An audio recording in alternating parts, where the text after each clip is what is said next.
Bienvenidos a CDA, el podcast en donde yo, Abel, los introduciré a un mundo lleno de crimen real, fenómenos paranormales y ovni, conspiraciones, críptidos, sectas y sobre todo, mucho misterio. Volvemos con una nueva emisión aquí en su podcast de misterio favorito y claro, esta noche vamos a hablar de un tema bastante importante para México. Yo creo que la mayoría de los mexicanos saben a qué nos estamos refiriendo con el tema que vamos a estar hablando más adelante. Para otros países es posible que no conozcan realmente lo que sucedió, pero de eso nos encargaremos esta noche. Antes de continuar, déjenme recordarles nuestras redes sociales. Saben que pueden encontrarnos en Facebook, Instagram y Twitter como Caballeros del Albedrío con una L extra, porque ahí nos estuvieron preguntando bastante que si la L estaba mal escrito o algo así. No, sí lleva L y es por un motivo que quizás luego les contaremos más a fondo ¿qué sucedió ahí? Vamos a continuar y vamos a comenzar con el capítulo 2 de la temporada 2. Y claro, hoy es 2 de octubre. Y como se los dije, si nos escuchan en otros países, pues tienen que saber que este día es considerado como uno de los días más tristes en la historia mexicana. En esta ocasión les voy a contarles todo lo que sucedió durante el desarrollo y evolución del movimiento estudiantil de 1968. Ya saben a qué nos estamos refiriendo exactamente. Hay que dejar en claro que esta historia es muy larga y podríamos hablar y hablar durante varios programas acerca de este tema, debido a que hay muchos testimonios y diversas fuentes en las que se trata o se aborda el tema. Por ejemplo, tenemos libros, tenemos documentales, tenemos galerías, tenemos exposiciones. O sea, hay bastante material en el cual nos podemos apoyar para hablar más a fondo de esto. Para tratar de comprender un poco más acerca del movimiento estudiantil, es necesario que nos pongamos en contexto con la situación que vivía el país años antes del 2 de octubre de 1968. Durante el 17 de julio de 1928, recuerden, nos estamos yendo hasta 1928, Álvaro Obregón era el actual presidente y claro, fue asesinado y a su vez se vio orillado el país a unas nuevas elecciones para ocupar el puesto. Plutarco Elías Calles gana la contienda y llega al poder. Él es conocido por haber fundado el PNR, o lo que hoy conocemos como PRI. Su contrincante era José Vasconcelos, un universitario. Para 1929 se da el primer choque estudiantil, creando un mitin enfrente de la Plaza de Santo Domingo, en el centro de la ciudad. Si no lo conocen, es esta plaza donde también años pasados se vio ocupada para crear un escenario en estos conciertos de que creaba el gobierno. No recuerdo ahorita bien el nombre de estos conciertos, pero pues es esta plaza que está por ahí. De hecho, enfrente está el Palacio de la Inquisición, el Museo de la Inquisición. Entonces, si conocen más o menos el centro de la Ciudad de México, ya saben a dónde nos estamos refiriendo. El gobierno entra en pánico. Creían que los estudiantes estaban en apoyo a José Vasconcelos porque era un universitario. Acción siguiente, la policía se presenta y los retira con violencia. Este movimiento vería nacer la Ley Orgánica Universitaria que decreta la autonomía de la UNAM. O sea que ninguna institución de gobierno puede entrar a los espacios de la universidad. Para 1935, Lázaro Cárdenas llega a la presidencia. Él es el que crea el Instituto Politécnico Nacional, otra escuela universitaria aquí en México. En paralelo, la UNAM no pasaba por un buen momento. Esto los orilló a crear una alianza con el gobierno y aquí es donde se crean los famosos grupos porriles. Eran grupos de choque para poder controlar a las instituciones, básicamente. En 1942 entra como rector de la UNAM Rodolfo Brito. Con ayuda de los porros controlaría la universidad. Estos eran años de guerra mundial y el nazismo se había extendido por todo el mundo. Y México no sería la excepción. Este grupo se autodenominaba como los Chalecos Dorados, mismos que en 1945 marcharon uniformados en la Ciudad de México. Este suceso provocó y orilló al presidente Ávila Camacho proponer una iniciativa de ley para tipificar la disolución social. Dicha ley fue aprobada y sería conocida como el artículo 145. Recuerden, este dato es bastante importante porque lo vamos a ocupar más al rato. En 1946 entra al poder Miguel Alemán, el primer presidente civil egresado de la UNAM. Él tenía en cuenta la importancia de los grupos porriles, entregándoles su bendición, claro, y los porros serían la pieza clave para que el gobierno controlara las universidades. En el año de 1952, Adolfo Ruiz Cortines toma la banda presidencial derrotando a Miguel Enríquez, que era apoyado por Cárdenas, y con ello el Politécnico, lo que los pondría en la mira del gobierno. Claro, pues si era el grupo opositor, pues tenía que tenerlos bien checados. En 1956 se da una de las huelgas académicas más importantes del país. Cumplieron su objetivo entregando un pliego petitorio que Ruiz Cortines aceptó para terminar con la huelga.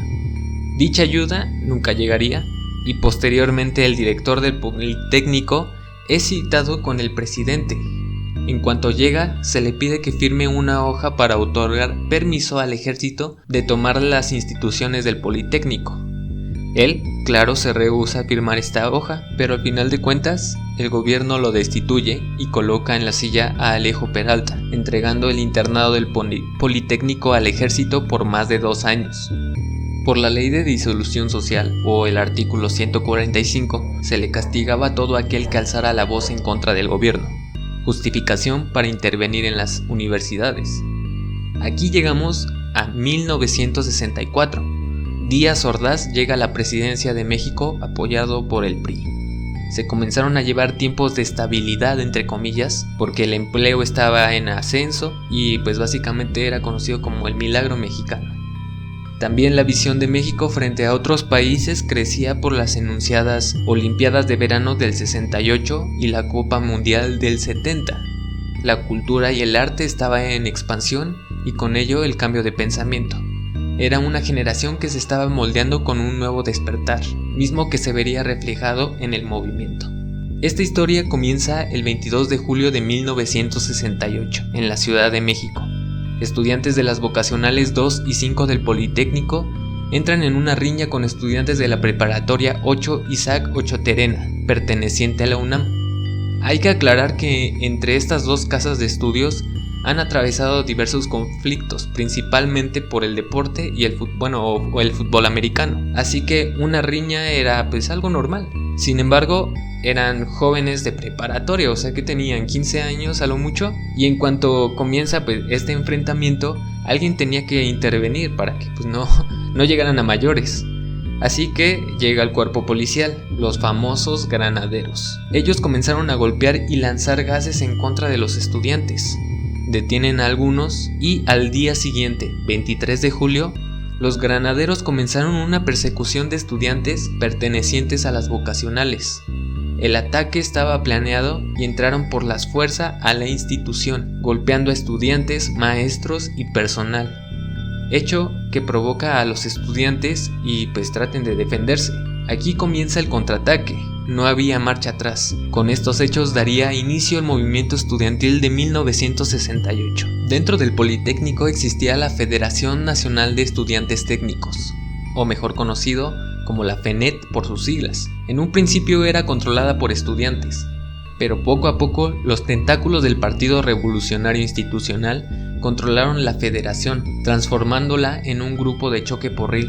Por este motivo, varios representantes de facultades y vocacionales declinaron ante las reuniones, creando un grupo en contra de la FENET.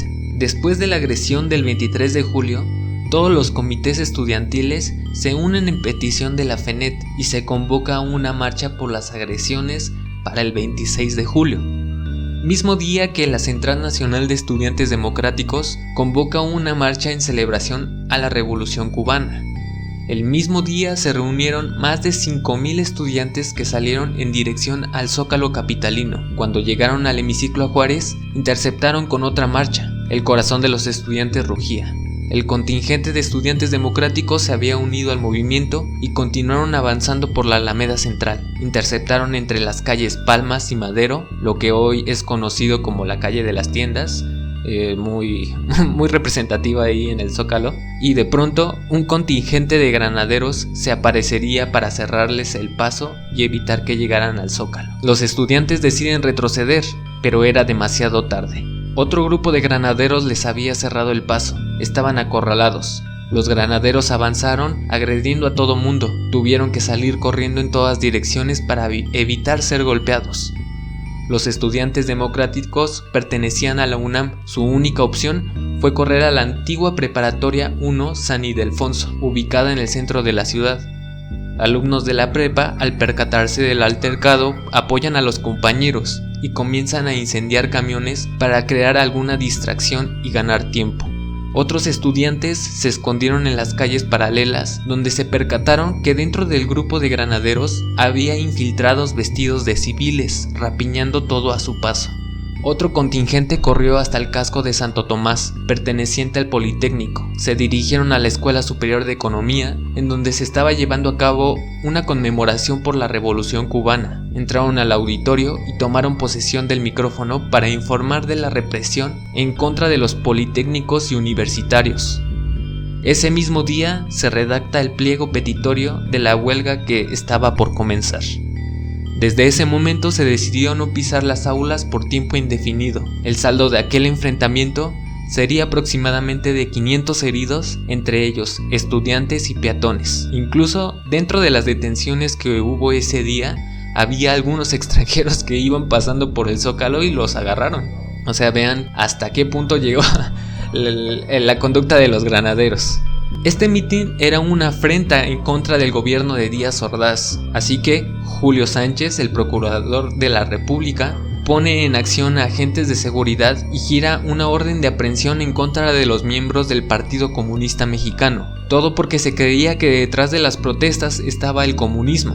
En este lugar se creaba el boletín La Voz. Era un boletín muy famoso en esos tiempos, de hecho ahí vamos a estar subiendo unas imágenes, los complementos el día lunes. Bueno, aquí detuvieron a todos los militantes del partido y entre ellos pues estaban varios extranjeros también.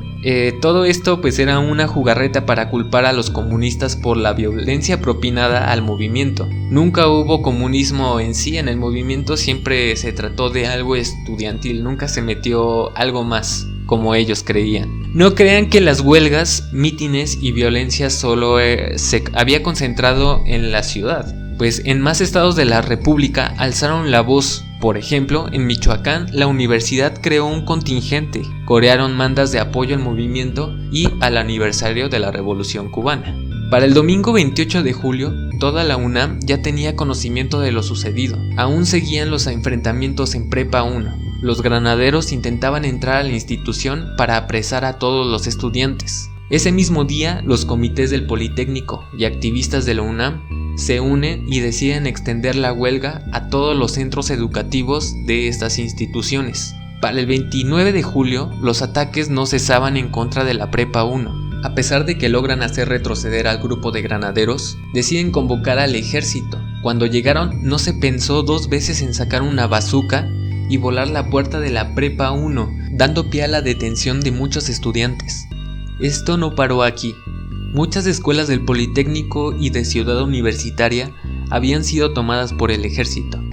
Testimonios indican que cuando fueron remitidos, se percataron de que la prensa estaba en el lugar. Con ayuda del ejército, obligaría a muchos compañeros a salir en fotos con armas para la prensa. Los medios estaban entregados al gobierno. El único que le dio la espalda al gobierno fue el rector Javier Barros Sierra, que anteriormente había ocupado puestos políticos. Cuando supo de lo ocurrido a sus estudiantes, colocó la bandera universitaria en rectoría a media asta. La autonomía de la universidad había sido quebrantada, pero el 1 de agosto el rector Sierra convoca y lidera una marcha para la represión gubernamental. Esta marcha crearía un parteaguas en el movimiento. Todo comenzaba a transformarse, pues el movimiento estaba evolucionando y con ello lo que representaba. Era una esperanza en la juventud, misma que tomaría las riendas del país años después. Todo marchaba ordenadamente.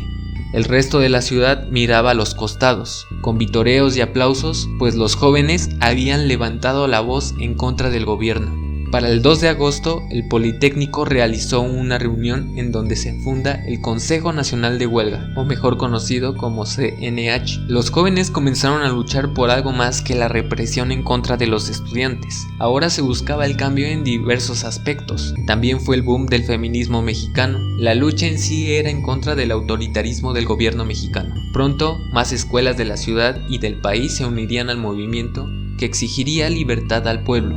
Por otro lado, la fiscalía estaba girando órdenes de aprehensión en contra del Partido Comunista Mexicano todavía y de organizaciones filiales a ellos. Querían detener a todos básicamente. Para el 4 de agosto se firma y da a conocer un pliego de unión estudiantil. Misma oportunidad sería aprovechada para presentar el pliego petitorio con los 6 puntos. Ahora se los voy a leer cada uno para que sepan de qué va o qué era lo que exigían los estudiantes. El primero dice: libertad a presos políticos. 2. Derogación del artículo 145 del Código Penal que imponía un delito por disolución social. 3. Desaparición del cuerpo de granaderos. 4. Sustitución de los jefes policíacos. 5. Indemnización a los afectados. 6. Deslinde de responsabilidades por funcionarios que atacaron el movimiento. O sea, no era bastante loco, era coherente lo que estaban pidiendo debido a todo lo que ya había sucedido con anterioridad.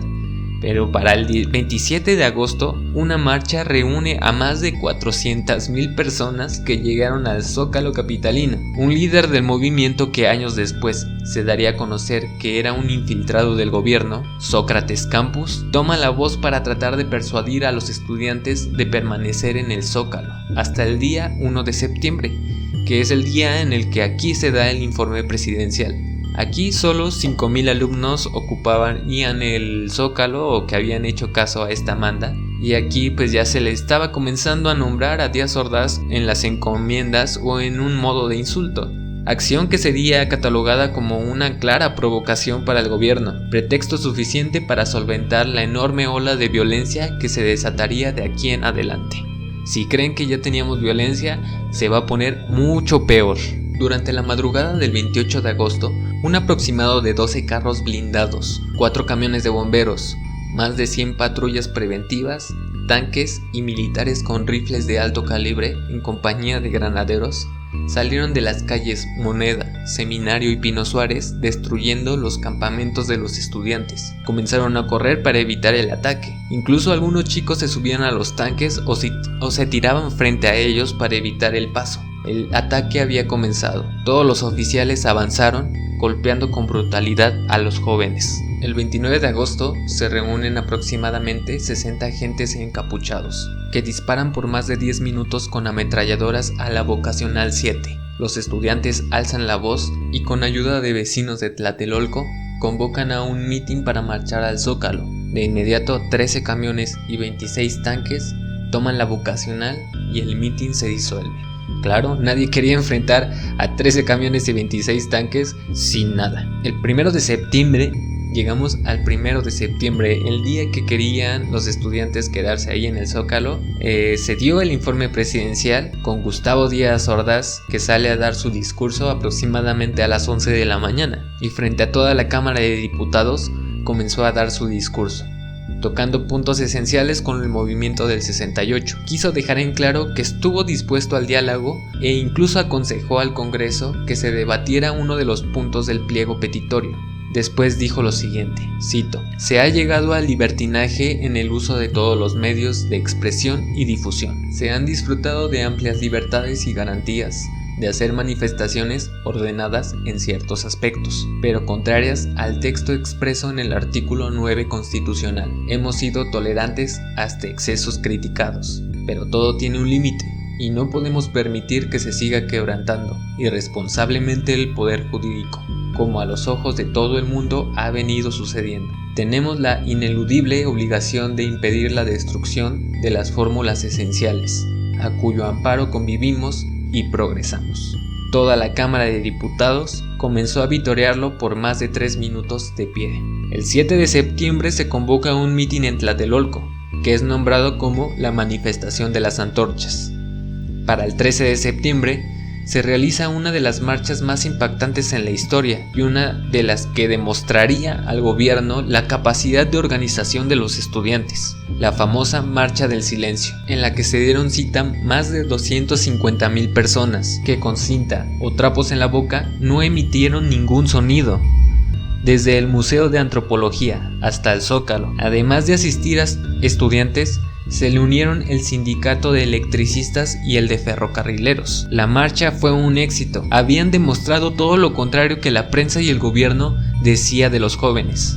El día 15 de septiembre, en las inmediaciones de Ciudad Universitaria, se daría el grito de independencia, lo cual hizo enfurecer al Chango Ordaz. Para el 19 de septiembre, la situación se pone tensa. Varios militares toman las instituciones de la Ciudad Universitaria. Por segunda ocasión, se estaba violando la autonomía de la universidad. 4 días después, para el 23 de septiembre, aproximadamente 1,000 granaderos y militares intentan tomar el casco de Santo Tomás, perteneciente al Politécnico. Rodearon por completo la institución y por más de 12 horas, entre gases lacrimógenos y balas, atacaron a una escuela. Muchos estudiantes tuvieron el ingenio de contraatacar con palomas, explosivos bastante comunes o utilizados como pirotecnia. Al mismo tiempo, otro grupo de militares estaba atacando a Zacatenco, otra institución politécnica. Los estudiantes se defendieron durante horas, aunque era una pelea muy desequilibrada. Claro, ellos tenían equipo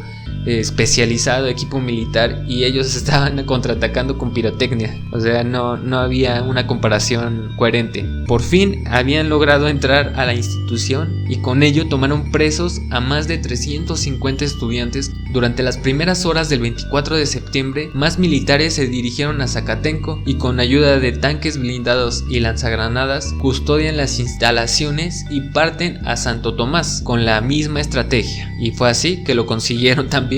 Según las cifras proporcionadas por la prensa, resultaron 45 lesionados y 3 muertos. Este es un dato dudoso por todas las cifras proporcionadas, porque se rumora o se dice, se calcula incluso que podría ser aún mayor todas estas cifras que ellos proporcionaron. Aquí vamos a llegar al punto culminante, que es el 2 de octubre. Este día se convoca un mitin en la Plaza de las Tres Culturas en Tlatelolco. La marcha solo iba en dirección al casco de Santo Tomás para exigir que el gobierno desalojara la institución. Algo más los estaba esperando. Tanques, militares y helicópteros rondaban por el lugar. El gobierno lo nombró como Operación Galeana. Ellos tenían la orden directa de apresar a todos los dirigentes del movimiento estudiantil. El mitin comenzó a fluir y los oradores daban sus discursos. Era alrededor de las 5:55 de la tarde cuando 2 bengalas rojas caerían de la torre de Tlatelolco. A las 6:10 de la tarde, uno de los helicópteros que pasó por el lugar dejaría caer una bengala roja y después una verde. Los estudiantes estaban atónitos. Otra bengala verde caía y así daba comienzo una de las peores masacres del país. El sonido de las balas comenzó a caer encima de los estudiantes. La oradora pedía que se tranquilizaran. Posiblemente eran balas de salva. No creían que los estuvieran atacando realmente, pero los cuerpos de los estudiantes caían en el asfalto. No podían tranquilizarse y los que pudieron salieron corriendo en todas direcciones. Las metralletas no dejaban de disparar. Los jóvenes que pudieron escapar fueron resguardados por personas de las vecindades más cercanas. Todos estaban aterrados, estaban masacrando estudiantes a un par de metros. La persecución duró hasta las primeras horas de la madrugada, tiempo que ocupó el ejército para allanar varios departamentos en búsqueda de jóvenes. Durante la madrugada, un ambiente desgarrador se sentía. La Plaza de las Tres Culturas, que horas antes había estado llena de energía de jóvenes, con esperanzas de un cambio, con ganas de ser mejores, ahora solo estaba llena de cadáveres y personas con heridas de bala. El ejército dirigía a todos los jóvenes que habían sido capturados al edificio Chihuahua, donde los obligaron a desvestirse, quedándose solo en calzones. Otro grupo de detenidos fue llevado al exconvento. Igual fueron desvestidos y golpeados brutalmente. Después serían trasladados a diferentes centros de reclusión, como el Palacio de Lecumberri, que también tiene muchísima historia y que, si les agrada la idea, podríamos estarlo realizando próximamente. Y también del campo militar número 1, que también ahí tiene unas historias bastante curiosas, entonces podríamos revisarlo también si les parece. Pero bueno, aquí el gobierno se había salido con la suya, a costa de la sangre de personas inocentes. Varios militares se quedarían a limpiar con mangueras la sangre y a recoger los cuerpos que estaban tendidos ahí en la plaza. Durante la mañana de ese día el gobierno tenía que dar una explicación. Lo más razonable que se les ocurrió, y que no dejaba mal parado el gobierno, era que el ejército había sido atacado por los estudiantes y ellos solo habían contestado el ataque, o sea, solamente fue en defensa propia. Según sus informes, estudiantes subieron a los techos de las unidades habitacionales y del exconvento, como si fueran francotiradores, atacaron al ejército y a los propios estudiantes. Eso no tenía ninguna lógica. Curiosamente, está totalmente documentado la existencia del Batallón Olimpia, mismo que durante el 2 de octubre caminaron entre los estudiantes con ropa de civil y con un guante de color blanco, y en el momento que se dio la señal, actuaron en conjunto con el gobierno para la matanza y detención de estudiantes. Ellos fueron los que se posaron en los edificios más altos que rodeaban a la plaza para disparar y hacerse pasar como estudiantes. Aunque se diga que el ejército comenzó a disparar a los francotiradores, curiosamente los impactos no iban dirigidos hacia ellos, y por el contrario, los balazos que estaban dando los francotiradores no hirieron a ningún militar. O sea, la versión nos cuenta que entre ellos se estaban atacando, pero las balas nunca iban dirigidos hacia ellos, siempre iban en contra de los estudiantes. Incluso hay muchos expedientes de cuando se realizaron las autopsias. Se dice que las heridas de bala no venían en un ángulo que fuera por un francotirador a esa altura, sino que venían derecho, como si las balas fueran recibidas por los mismos militares, o disparadas, mejor dicho. Aquí la prensa fue totalmente comprada por el gobierno, como anteriormente ya lo habíamos visto con todas estas cosas que estaban diciendo, y esto no fue la excepción, porque en los noticieros más importantes del país se había dado a conocer la noticia tal cual como el gobierno la había escrito claramente. Tenían que censurar el genocidio que acababan de cometer, pues estaban a 10 días del comienzo de las Olimpiadas y el mundo no podía enterarse de lo que había ocurrido ahí. Ha quedado como una secuencia muy histórica del exconductor y periodista Jacobo Zabludowski, que durante su noticiario del 3 de octubre comenzó con la frase "Hoy es un día soleado", frase que sería tomada como una clara señal de que todo estaba arreglado, simulando que no había ocurrido nada o minimizarlo al máximo.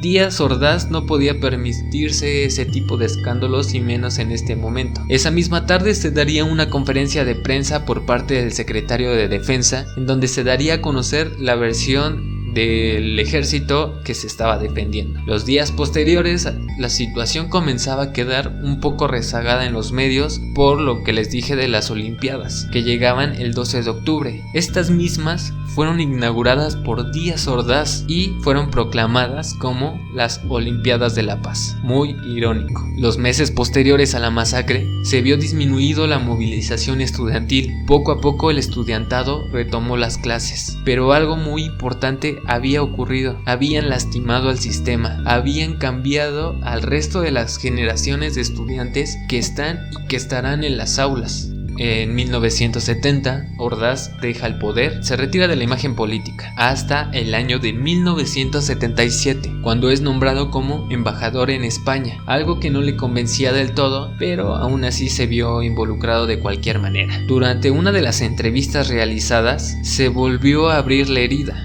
Le preguntaron por lo sucedido en el 68, a lo que él enérgicamente y con golpes en la mesa dijo lo siguiente, cito: "Va a España un mexicano limpio, que no tiene las manos manchadas de sangre, pero de lo que estoy más orgulloso de esos 6 años es del año de 1968, porque me permitió servir y salvar al país, les guste o no les guste, con algo más que horas de trabajo burocrático, poniéndolo todo: vida, integridad física, horas, peligros, la familia, mi honor y el paso de mi nombre a la historia. Todo se puso en la balanza, pero afortunadamente salimos adelante. Y si no hubiera sido por eso, usted, muchachito, no tendría la oportunidad de estar preguntándome esto ahora. Para mí no hay un antes ni un después de Tlatelolco. México siempre ha sido México. Ese es un incidente penoso en la vida de un pueblo. Como se los dije, el movimiento estudiantil había causado algo más que esta masacre. El movimiento estudiantil no solamente es el 2 de octubre, sino todo lo que conllevó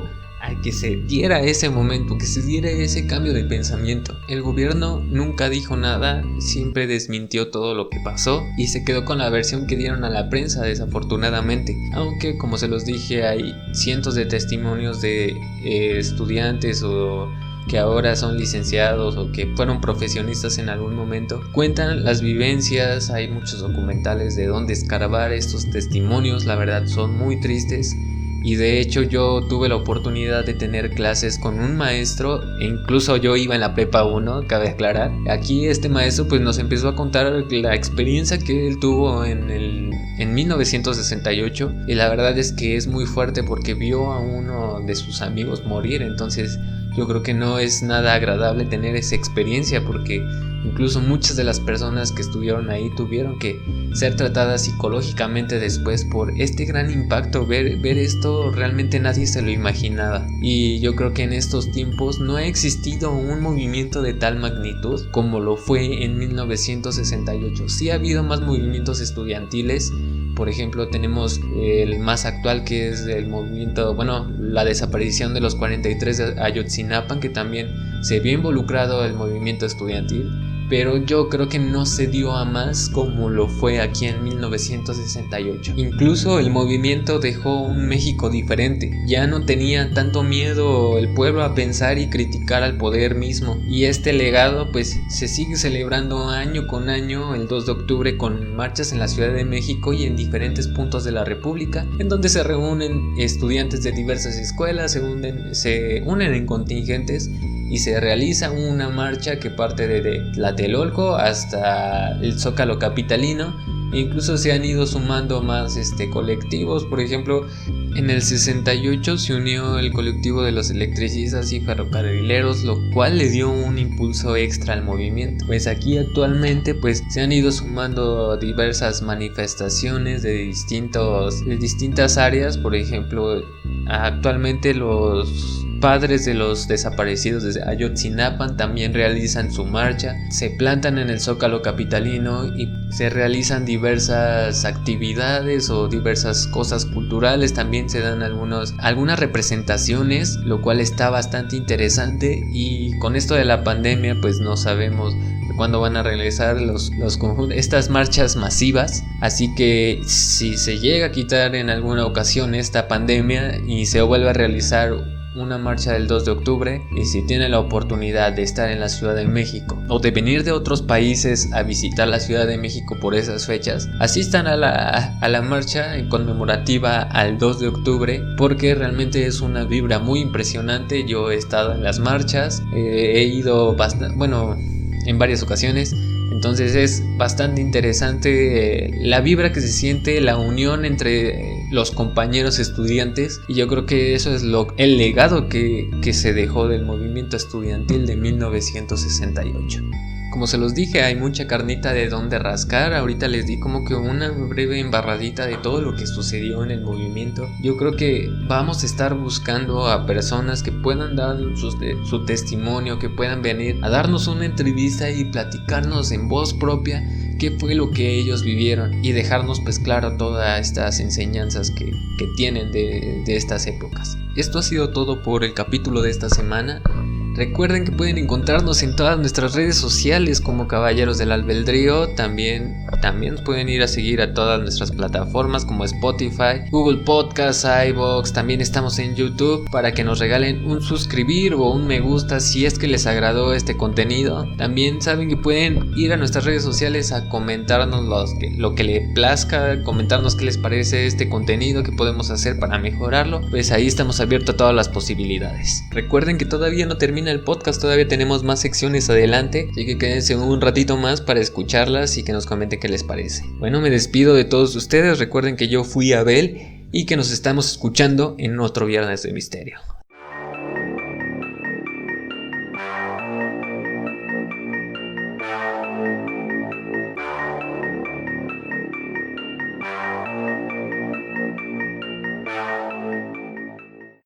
Y pues ahí quedó el capítulo de esta semana, espero que les haya agradado bastante. Como pudieron notarlo, fue un tema bastante histórico. Espero que a partir de esto tengan como una breve embarradita si es que no sabían acerca de este tema. Y si tienen aún más curiosidad podrían explorarlo. Ya les dije que hay muchísimos documentales de donde se puede rascar. Hay muchos videos, testimonios, etcétera. Sería bastante interesante que si les atrae el tema pudieran explorarlo un poco más. Pero bueno, esto ha sido todo por esta noche. Vamos a pasar con las secciones de esta semana y traemos algo bastante interesante porque vamos a abrir con el multiverso podcastero. Y esta semana les voy a recomendar un podcast que se llama Más allá del abismo. Está bastante chido, de hecho acaban de subir un capítulo acerca de Snowden y acerca del espionaje masivo y toda esta situación conspirativa. Tienen bastantes temas interesantes y de hecho está muy bien logrado el contenido que están haciendo estos carnales. Entonces si pueden vayan a darle apoyo, vayan a darle una escucha y si pueden suscríbanse y síganlos que la neta se la están rifando bien cañón. Pero bueno, esta es la recomendación del multiverso podcastero. Les recuerdo una vez más que si tienen algún proyecto en puerta o ya lo están desarrollando desde hace tiempo, coméntenlo para que podamos darle difusión aquí en este espacio y pueda llegar a más gente y podamos crecer como comunidad todos nosotros. Ahora sí vamos a pasarnos rápidamente con la segunda sección de esta noche, que es la recomendación misteriosa, y en esta ocasión les voy a recomendar una película que se llama El Practicante. Tiene poco que la vi, de hecho tiene muy poco que salió en la plataforma de Netflix. Esta película es española y realmente está muy chida porque no había visto yo, o al menos que yo recuerde, alguna película de estas características. Es como un poco de suspenso y más, bueno, viendo más allá la psicología del personaje. Es muy interesante, aunque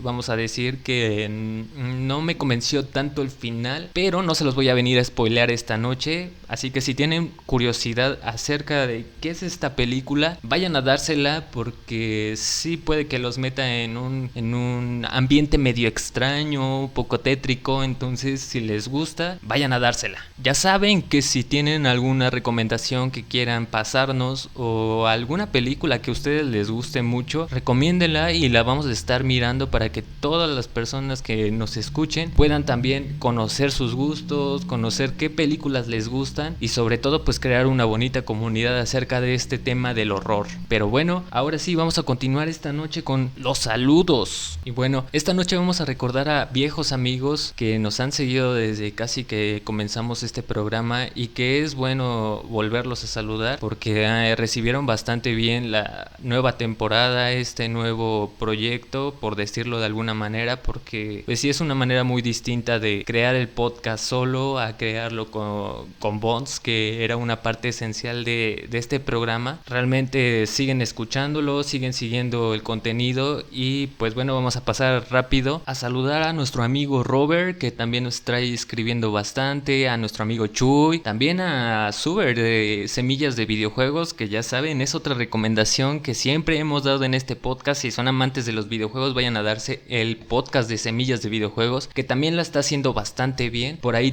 también le vamos a mandar un saludo a Tania Mino de Perfil Criminal, que también nos está siguiendo bastante y también nosotros somos muy fan de su contenido, así que ahí les va otra recomendación, ¿por qué no? Vayan a escuchar el podcast de Perfil Criminal también. Si les gusta el tema en específico de los asesinos seriales mexicanos, pues ahí van a tener bastante contenido con el cual entretenerse cada semana. Pero bueno, estos son los saludos de esta semana. Espero que poco a poco vayan llegando más personas a este contenido, que vayamos creciendo, y si les gustaría que les mandáramos un saludo, una felicitación, lo que ustedes quieran, pues coméntenlo en nuestras redes sociales. Se las recuerdo, estamos como Caballeros del Albedrío en Facebook, Instagram y Twitter, además de en todas las plataformas de podcast disponibles y por supuesto en su preferida. También recuerden que si quieren apoyar más este proyecto, vayan a nuestro canal de YouTube, donde también estamos subiendo los podcasts, y denle por favor su suscribir, vayan a los videos, reproduzcanlos, compártanlos, que nos ayuda a crecer bastante y se los agradecería muchísimo. Pero bueno, esto ha sido todo por esta semana, espero que les haya gustado las recomendaciones y claro, el tema de esta noche. Antes de que me despida, déjenme recordarles que con este tema arrancamos nuestro Halloween aterrador aquí en Caballeros del Albedrío. Quise comenzar este mes con este tema porque pues obviamente caía el 2 de octubre, pero las posteriores semanas agárrense porque vamos a traer temas horripilantes y claro, muchas sorpresas que se vienen y espero que las estén recibiendo de la mejor manera. Ahora sí, es momento de partir, pero les recuerdo antes que yo fui Abel y que nos escuchamos